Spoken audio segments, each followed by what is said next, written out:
एक गीत और बाबा साहेब के चरण में अर्पित करत ही और आप सबके कैसा लगा कमेंट करके बताइए सावित्री देहाती चैनल के माध्यम से।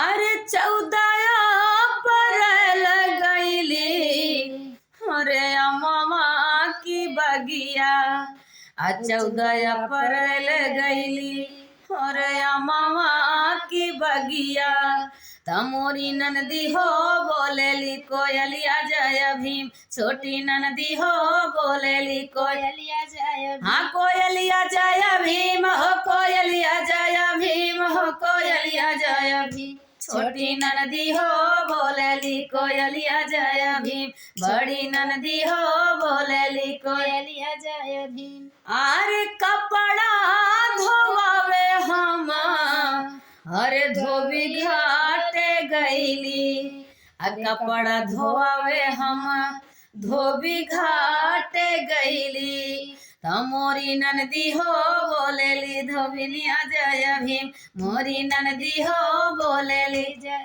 धोबिनिया। हाँ धोबिनिया जय भीम हो धोबिनिया जय भीम हो धोबिनिया जय भीम छोटी ननदी हो बोलेली धोबिनिया जय भीम मोरी ननदी हो बोलेली धोबिनिया जय भीम।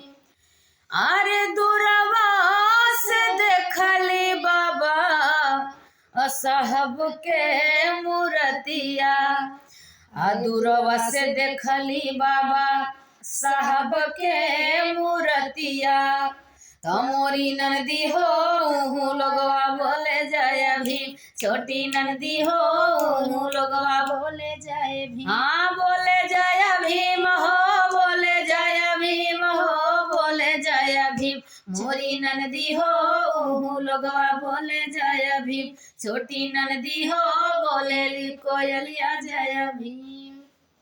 सभी से जय भीम नमो बुद्धाय।